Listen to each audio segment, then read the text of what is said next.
here. Yep. We're finally here. It has been a day of technical difficulties, situational difficulties. Yes, it is. For some reason, one of the mics is not working, but this one is working. But we're pushing this out. This is the first official episode. We've done some alpha. We've done some beta episodes. We've toyed around with our voices, and we've toyed around with different segment ideas and whatnot, and had a bunch of people listening in and giving us feedback, which has been amazing. So thank you very much. But it is the first official episode of He Said, Son Said. It is the father-son sports podcast that you didn't know you needed, but you have now in your life, so your life is complete. Yes. My name's Matt. I'm the dad, and you are? I'm Nash. I'm the son, of course. Yeah, of course. All right, and we started this podcast because why? Well, I came to my dad and I said, hey, I want to make a podcast. And, of course, because we like sports, we wanted to base it off of sports. Right, and it's what we connect on. It's our love language. And we realized we're not the only family that's probably like this, right? Oh, yeah. I mean, there's so many parents and kids that have grown up with each other on sports. We've got brothers and sisters, coaches and players. Sports is a huge fabric of our lives, and yes, it is. That's what we wanted to do. And we're bringing today with what segment? So, because we want to, bring some more like families on. Yes. We're going to do Family Huddle. The Family Huddle, right? It's where we're going to interview dads and their sons, dads and their daughters, maybe combined as well. And we're going to talk about how sports has shaped their relationships. But we got some really good segments ahead of that because it's Thanksgiving week, right? We're going to do a segment where we're like talking about what we're thankful for. Yes. And then we're going to do comparing Thanksgiving foods to either NFL teams or NFL players. I cannot wait for Thanksgiving. I am so hungry. All right. I want you all to grab a seat, grab a plate, settle in. Let's have some fun. Nom nom.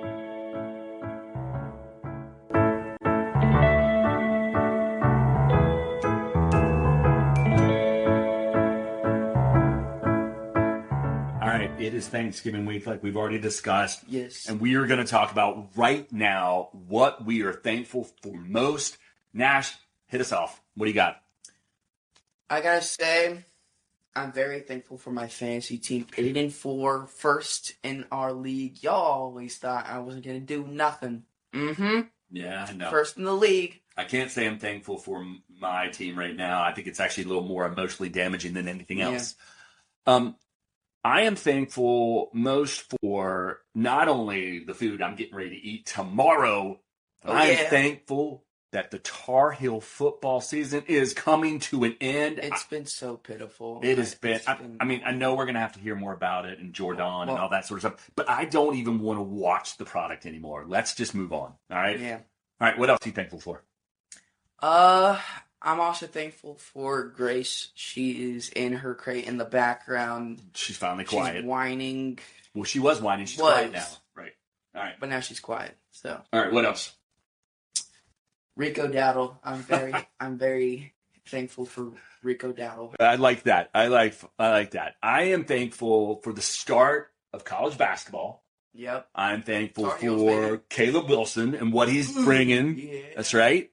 And I am actually thankful for all the people who have been listening. Yes. All of our alpha listeners, all of our beta listeners, all the people who have been able to provide us feedback, all the people who have given us constructive criticism, and then also just, hey, it sounds great, which, it's always nice to hear that.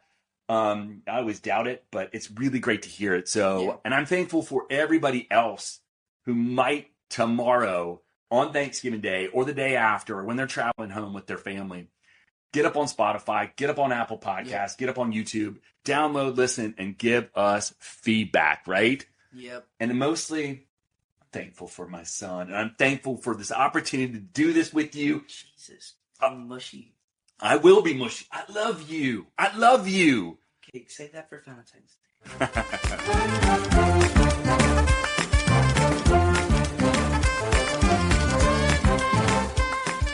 As I've talked about, Thanksgiving is the start of the best season, but in particular, Thanksgiving Day is the best day, period. It is about food, it is about family, it is about football.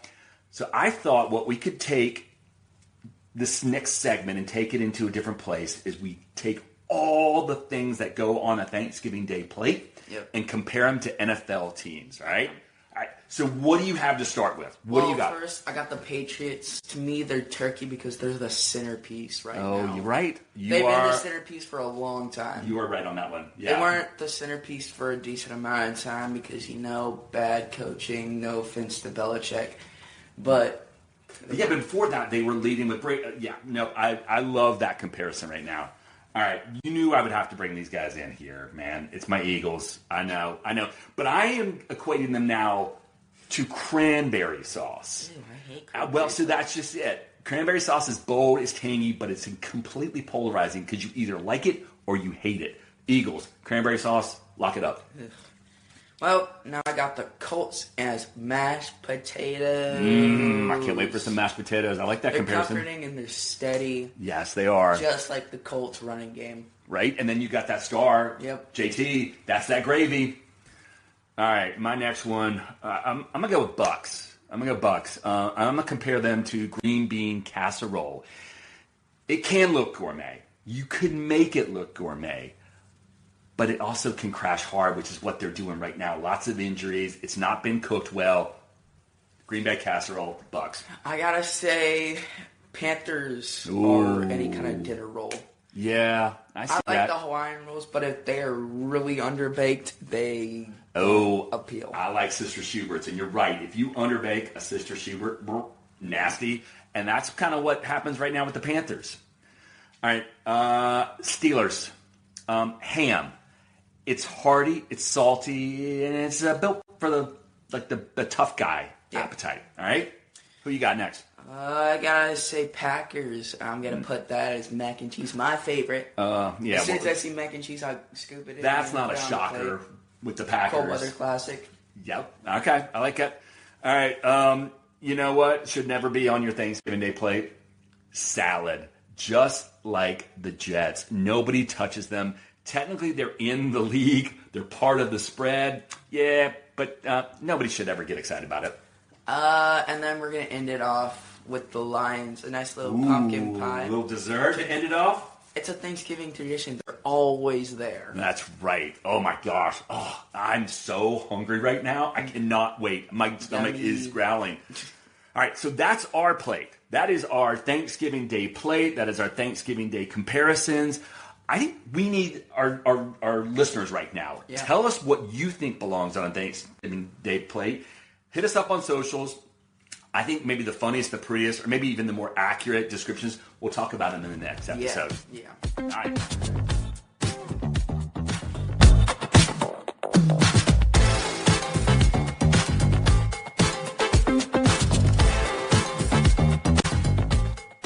All right, Nash. We're finally here after all the trials and tribulations, especially today. Mike busted, plumbing busted. Yep. But we're finally here for the family huddle. Yep. Right? And we've got Ron Cariker and his daughter, Chloe. Ron, you and I have known each other, for probably 2 decades now at this point, you think? Yeah, it's been 20 years, every bit of 20 years. Yeah. We met when I was working for Nando Media, and I was pitching News OK, an Oklahoman, to use our content management software. And I think we just got to be Facebook friends from that. And I think I followed your sports journey, essentially, and jealous of all your photos and whatnot. And we've had some other business conversations and things like that. But why we're here today is to talk about your relationship with Chloe. Chloe's here as well, and how sports has sort of shaped that. And you and I were talking yesterday, Ron, and you have a great origin story. So I'm going to let you sort of kick it off from there. Yeah. Thanks for including us in this. We really are excited about it. So I as I'd mentioned before, my whole idea of when Chloe was coming along, and I thought, oh, great, I'm going to have a child. I'm going to have a son, and we're going to go to sporting events. And that wasn't the case. She was a girl. So it was just funny how as she got older in her sports consciousness, which, was limited, she realized how important sports was to me, and she wanted to be a part of that. And so it just kind of evolved into a relationship that I wasn't expecting at all. And, I've said it to many friends and people that, if I had to do over again, I'd do the same thing. Have a daughter, not that there's anything wrong with having a son, but it just, our relationship as it's grown through attending sporting events together and things that we've done year after year, it's given us a chance to do a daddy-daughter trip and, not That's just awesome. the sporting event itself, I've mentioned that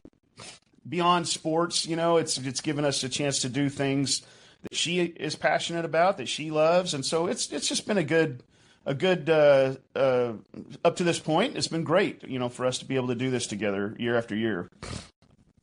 And so Chloe, what's your first sort of sports memory, like with your dad? Yep. So, Sorry, I think it's. did we lose you? No, did we lose you? I still have you. Okay. Sorry. That's okay. That's okay. Hey, first go round, there's always going to be these little glitches, right? I mean, yeah. We just, Chloe and I, it's interesting that baseball is a big passion of mine. I grew up playing baseball. She played softball for a little while, and her love for the Yankees came from me, but then also, it's college football, it's NBA basketball. So, Chloe, I'm trying to get Nash to not hold your Yankee fandom or your OKC fandom over your heads. Hey, Nash. Yeah. Nash, I like the Dallas Cowboys too. How about that? I know it's like it's like the trifecta here. Mm-hmm. Yeah. Oh, and you know what? We're Oklahoma City Thunder fans too. So yeah, I'm a Lakers fan, so I'm a huge Luka fan. So when he left Dallas, I was like, I'm sorry, I gotta leave because that was a stupid decision. So I was done with the Mavs, and I went over to the Lakers. And I was like, I'm gonna 100%. Keep up with Luka.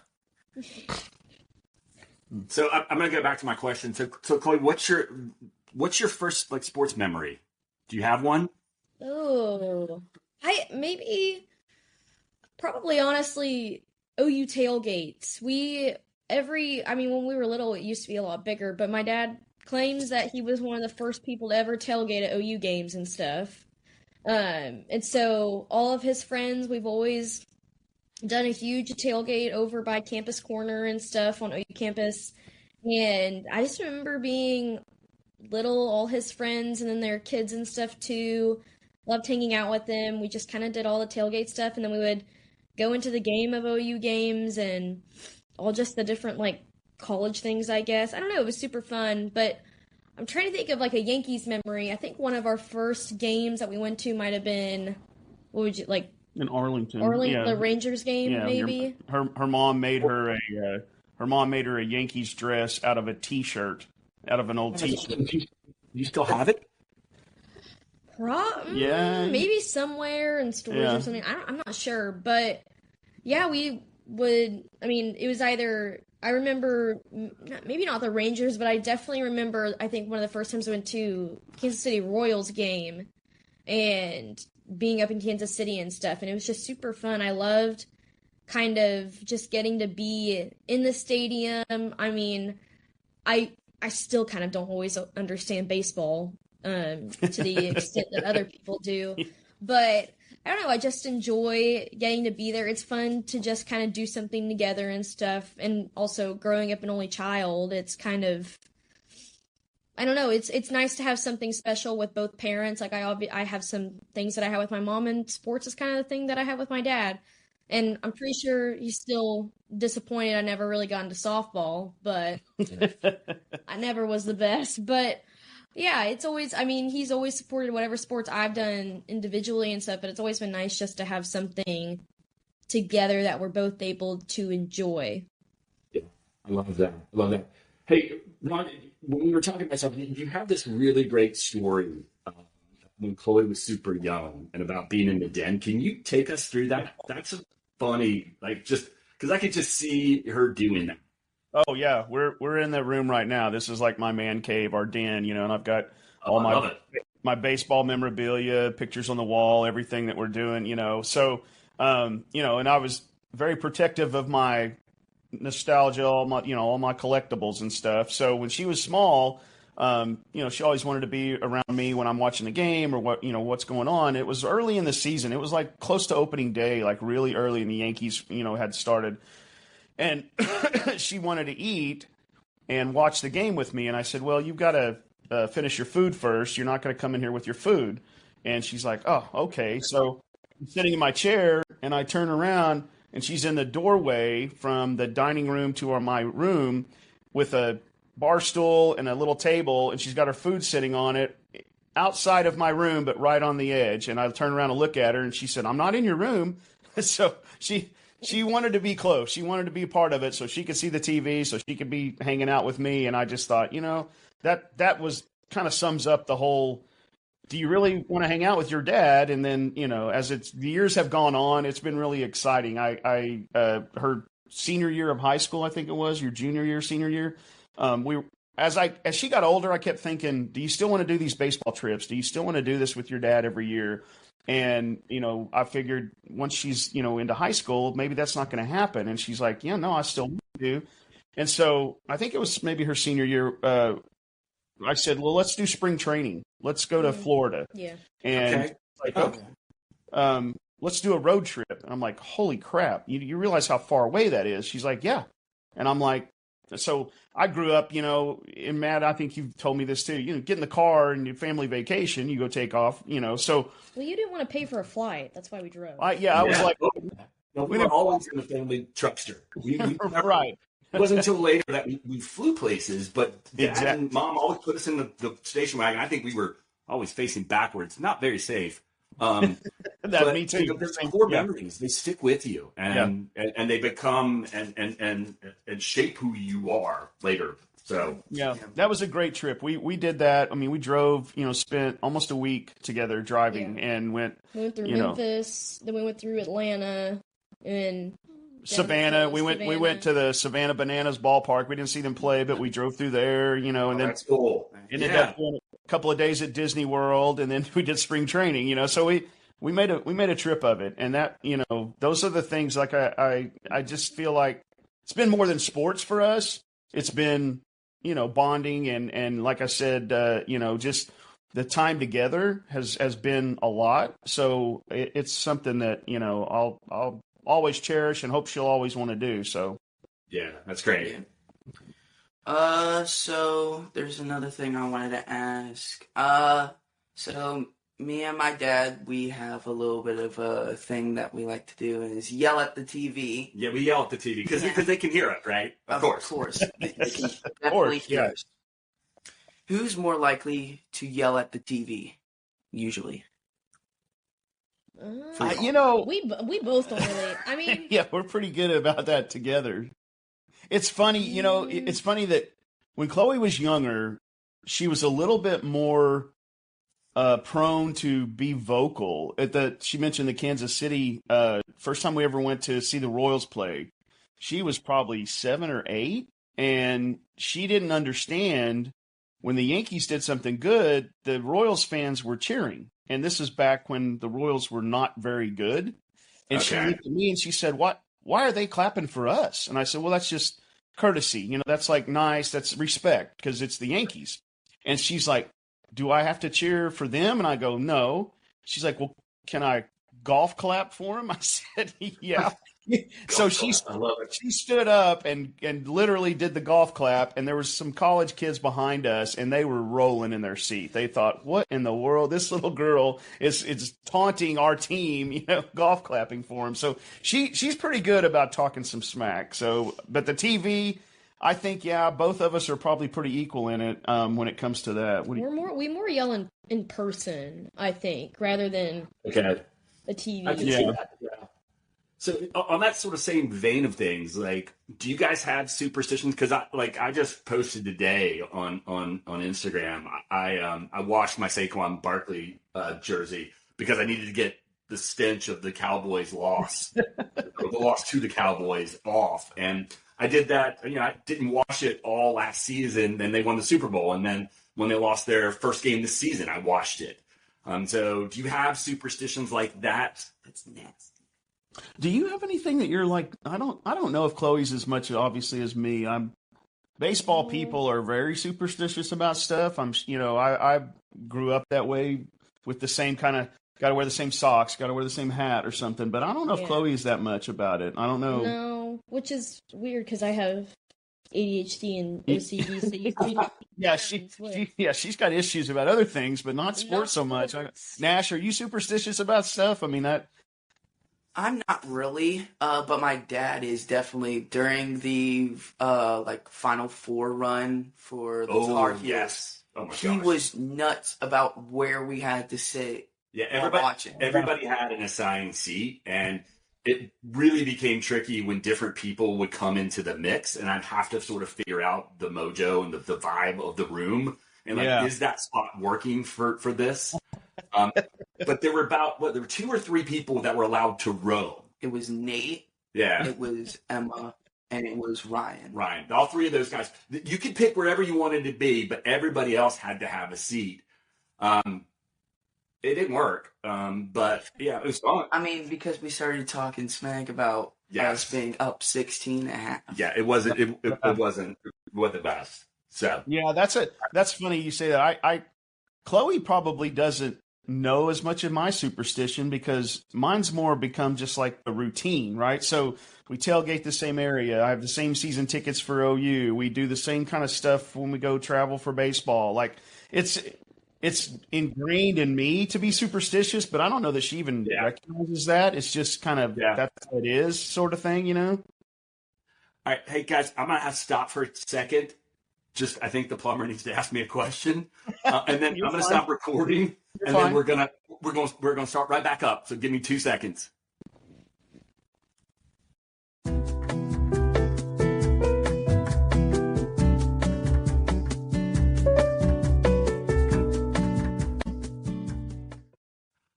All right, we're back now. So like I was saying, everything that could go wrong trying to do the first episode has actually gone wrong. Yeah. The plumber needs me.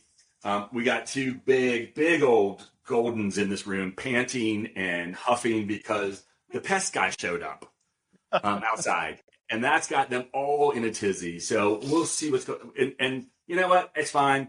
We're human. We'll pivot. We'll move on. But let's get going. Nash, I think you had some more questions you wanted to ask. I'm going to go off with this one. What is a sports moment that actually made you cry? It could be good or bad. I have a couple. Yeah. For y'all. But, for me, I think it might have been maybe the OU Alabama game last year where all me and my friends, like all the students, we all rushed the field. Right after we won against Alabama. It was huge. Like the whole entire game, it was crazy.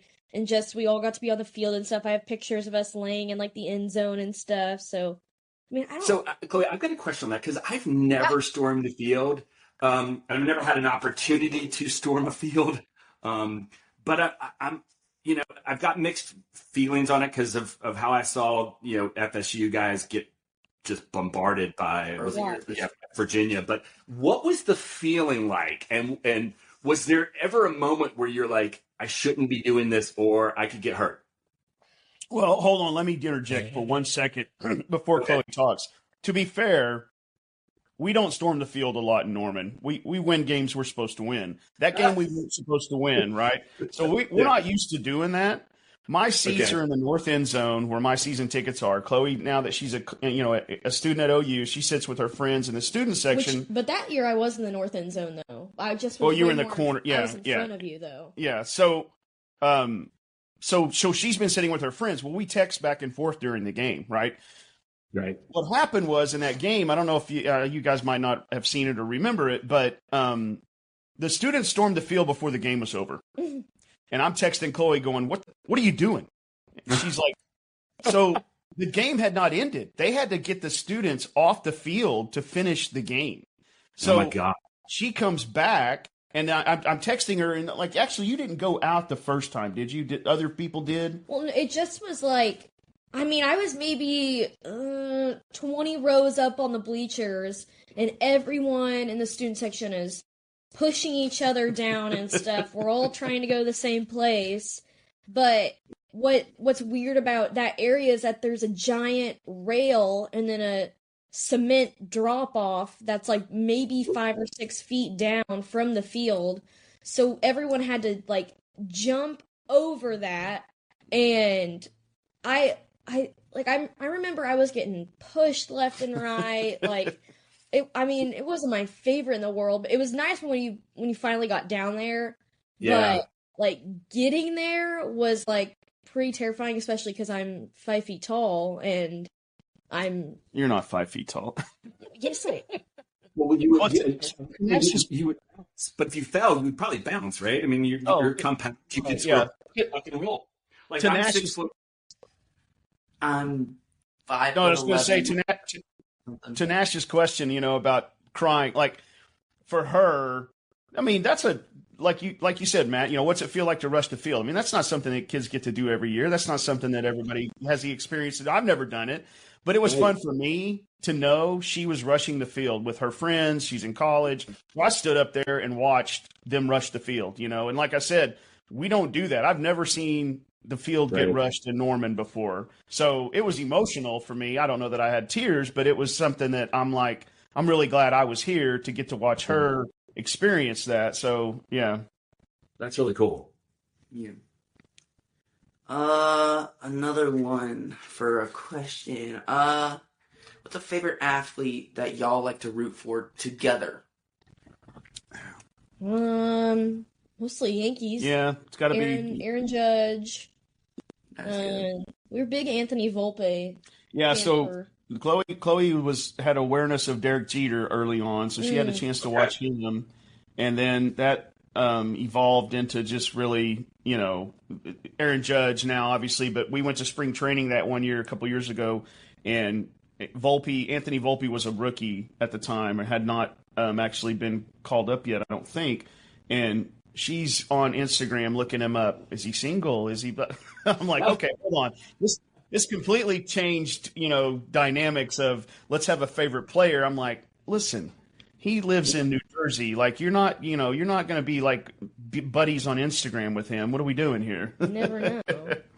That's hilarious. There's still time. You never know. I mean, oh yeah, there's definitely still time. But yeah, it would be a Yankees player. It is a couple different players. Now, she never met Mickey Mantle, but Mickey Mantle was like an idol of mine because I got to meet him when I was young. I have a picture of myself and him together when I got to meet him. So she knows kind of that, having a player that you really have a passion for, or not idolize, but you know what I mean. So she kind of sees that, I think, in me of what it was like. So she's very similar, I think, in my views of a player as a person, is a human being. They're not really like on a pedestal, so to speak, and she's never really had that. I don't know. Do you have anybody that you're just like, oh my gosh, they're the untouchable person, Maybe back when I was younger and we go to OU games, it was probably Baker Mayfield. Oh, that was a big one. That's a good one. That's a real good one. I like P. that. Lamb. Yeah. Well, those guys do seem, and especially as they go on to, you've seen them in college, and then they go on to do these amazing things in the pros. You're like, oh my gosh. Yeah. Well, and it's like now in college, it's weird too, because I'm walking by these John Mateer, and I went to high school with the guy that's on the football team now and stuff. Like, one of my best friends that I live with actually used to be really close with John Mateer in high school and stuff. So now it's kind of weird to make those connections, and just it's weird to another kid she went to high school with got drafted by the Red Sox, and he made his debut towards the end of the season, and so we're messaging each other. I got a couple of his autographed baseball cards, and she's like, hey, did you he's starting and he's playing, and they it was just as she's gotten older, the evolution of her connection to, and we all have these moments where, oh, I know this guy, I know that guy, kind of like, brushes with their greatness in some ways. And yeah, that's kind of cool that she recognizes that now. I remember when I was an upcoming freshman and I was going to UNC, and spoiler alert on me, I grew up a Duke fan, and now I just do not like Duke whatsoever. I'm Tar Heel. Like I always say, I wasn't born, but I'm definitely was bred by going there. But I remember going to orientation, and I didn't really go to a whole lot of orientation. I only went to two things, and the rest of the time I hung out with friends. But I remember sitting up or on the outskirts of Granville Towers, where all the basketball players would live, and at the basketball court. And I remember watching Jerry Stackhouse, Rasheed Wallace play pickup games with Marion Jones, Wow. of all things. And it was the massive people doing these insane things on this small court. And I remember and that was like walking through, Chapel Hill in general, and walking through campus, and you'd walk at the undergrad library and you'd see them, or you see them hanging on the sides of Greenlaw and just hanging out. And you're like, oh my gosh, these people are going to do these incredible things. So that's really cool. Yeah. I remember that brought me back to there. So I think we'll probably do is wrap things up with one last question that I have for you guys. And it's really about sort of lessons learned and whatnot. But what would you say is like one value or one life skill that either you have or both you have together or separately learned through sports and your sports fandom and playing and whatnot? Chloe, do you have any specific? Maybe you go first. The thing with me is, and I know Chloe knows this about me, I don't live and die through every moment, through every game. It's for me, we lose, the game ends, we move on, I'm fine. Like it's not, right. I don't carry it with me. The next day, I can get up and go to work and do whatever I need to do. And I think that's carried over to her. I don't think she has that, demeanor or attitude that it just kind of everything's ruined by that. It's more about the experience for us. I tell people all the time, probably the number one favorite moment college football game I've ever been to was the Fiesta Bowl when Oklahoma played Boise State, and we lost. We lost that game, but it was probably the most exciting, exhilarating moment and that I've ever been to in a game, but we lost. And I didn't carry away from this horrible experience. It was a fantastic experience. And I think Chloe kind of has that sentiment in a way. I have my best friends who, some of them didn't even grow up OU fans. It's just being in college there, and they're diehard football people and stuff. They have to go to the games 2 hours early to get seats super close and stuff in the student section, and I'm more better off of selling my ticket for some money and sitting on my couch at our house and watching it at home. They very much let it kind of affect an attitude and stuff, but I feel like I've learned that from my dad that it's not the end of the world, that. I feel like it definitely is just more about the experience. I still enjoy the whole SEC game day and stuff, and getting up early, getting ready, and putting on, the cute outfits and stuff, and taking pictures and everything. But I guess just the game itself and the outcome of it definitely doesn't define an attitude, which I feel like I've learned to appreciate, and I've taken that into even my sports that I swam in high school and stuff, and I don't think I ever really let. You were pretty aggressive. I was aggressive. But Chloe was a really good single person sport athlete, not a team sport person, because when she played team sports, she was like, "What are they doing? Why can't they do this right?" I'm like, "Okay, you need to be a swimmer. Let's just do that." But go ahead. No, I was going to interject on that. That's sort of I was the exact opposite. Whereas singles tennis was the bane of my existence, because it was just me out there. And when I had somebody else, there was always somebody else I could play off of, either their strengths, their weaknesses, or their ability to sort of motivate me to be better. So I was definitely better at a team sport, I think. But I think, it's funny, we were talking about, her not everything about my sports passion has made its way to her, but the idea of it doesn't define your day, your week, your month, who you are. And then I really do feel like she has gotten that attitude from me, and that's something that I'm proud of, because we've had, like I said, the experience of the event, the experience of the moment has always been more about us being together than what's happening on the court or the field or whatever. So, I go into it with that attitude. Now, do I hate losing? Yeah, I don't like seeing my team lose, and it happens from time to time, but it easily subsides. It's really something I can let go of pretty quickly. See, take note, Nash. See, this is what I've been trying to sort of tell Nash. It's like, it's a hard place to get to, because it is. Yeah, I was always like that, I think. I'm a Panthers fan. I know. It really hurts right now, and I get that. But when Chloe was younger, I mean, I've got pictures of her with just like this distraught look on her face. If we the NBA, we've got those same photos for sure. The NBA finals. When we went to the finals for the Thunder, I think I tried to get to Nash was after we lost to Kansas in the championship. I mean, we decided that next day to go to the Dean Dome and welcome the players home, because they gave everything to us, and we needed to be there for them, because when they came, they looked just dog sick. McCoy was like crying still. Puff Johnson still looks sick. Yeah, it was bad. And so I was like, you got to show up for these kids, because they give their all, and our day goes on, right? We didn't step on that court. We didn't step on that field. We didn't let people down. So it's our job to sort of build them back up. Yeah. No, that's exactly. Yeah. Awesome.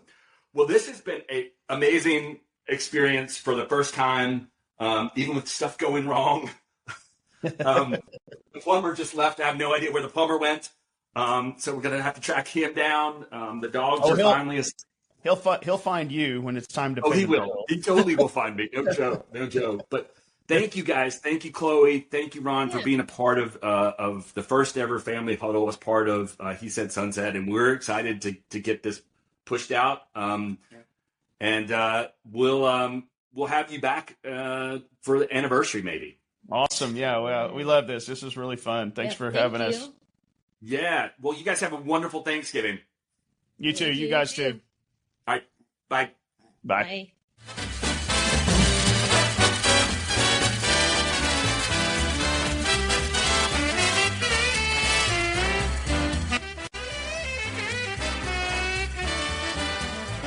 Believe it. That is an absolute wrap. Yep. Our first official episode of He Said Sunset, not without its challenges. A couple mic issues, a couple situational issues with pest control people coming, plumber questions, dogs all around. Yep. You name it. Yep. But we did it. We got it out. We're excited, right? Yeah.